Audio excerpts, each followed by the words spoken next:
कई बार किसी आंखों देखी चीज पर भी यकीन नहीं होता। हम ऐसा क्यों कह रहे हैं, इस वीडियो को देखने के बाद शायद कुछ हद तक आपको समझ आ जाएगा।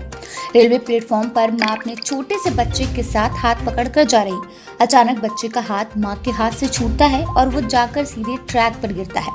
माँ चिल्लाती है, उसका बच्चा ट्रैक पर नीचे से चिल्लाता है और कुछ ही मीटर की दूरी पर सामने से ट्रेन आ रही है।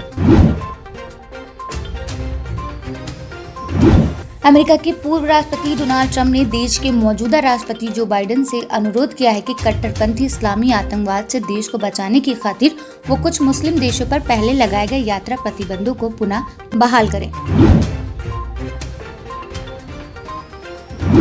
पूरे देश में कोरोना महामारी बन चुकी है।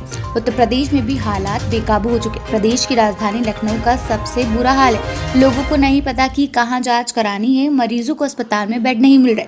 लोगों को मदद नहीं पहुंच पा रही। कई लोग को सही जानकारी नहीं है कि किन नंबर पर कॉल कर मदद करें।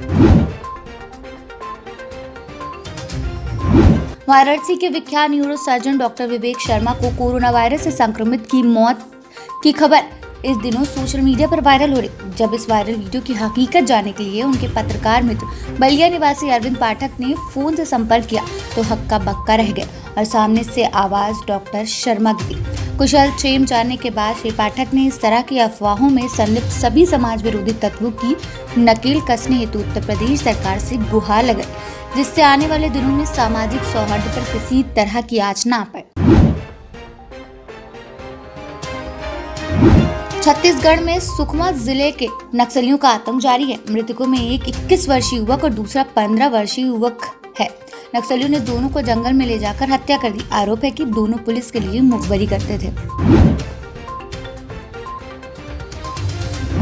लालू यादव को जमानत मिलने के बाद जितनी ज्यादा सुगबुगाहट इस बात को लेकर है कि बिहार की सियासत में क्या बदलाव देखने को मिलेगा, उससे ज्यादा दिलचस्पी इस बात में ली जा रही है कि आरजेडी की इंटरनल पॉलिटिक्स में उसका असर क्या होगा।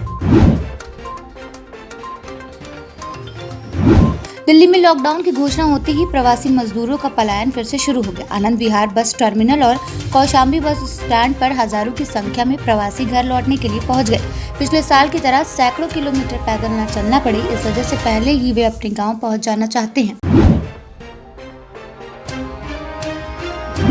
कोरोना क्या आया, सब कुछ बदल गया, लेकिन नकारात्मक भरे माहौल में कुछ उजले पहलू भी सामने आ रहे। बड़े शहरों में आस पड़ोस में अनजान रहने वाले लोग मददगार बनकर सामने आए। लगातार कोरोना के केस बढ़ने से सभी परेशान हैं। सबसे ज्यादा समस्या उनके सामने है जो कोरोना पॉजिटिव हैं और होम आइसोलेशन में हैं। सभी की सुरक्षा के लिए घर से निकलना नहीं है, यह अच्छे से मालूम है, लेकिन परिवार की दूध, सब्जी, दवा जैसी चीजें भी तो चाहिए। ऐसे में क्या करें? इसी उलझन को दूर करने के लिए इंदिरापुरम की शिप्रा सन सिटी में एक टीम तैयार है। देश की सबसे मूल्यवान कंपनी रिलायंस इंडस्ट्री के शेयरों में सोमवार को 1.63% की गिरावट आई। इससे मुकेश अंबानी की नेटवर्थ में एक दिन में 1.42 अरब डॉलर की गिरावट आई। टाटा सन के चेयरमैन एन चंद्रशेखर ने कहा है कि भारत के अलग अलग कोविड-19 टीकों का लाइसेंस लेने की जरूरत है। साथ ही कोविड की दूसरी लहर के बीच देश की जरूरत को पूरा करने के लिए युद्ध स्तर पर इसका उत्पादन करने की भी जरूरत है। बॉलीवुड एक्टर सोनू सूद ने एक बार फिर साबित कर दिया है कि वह किसी मसीहा से कम नहीं।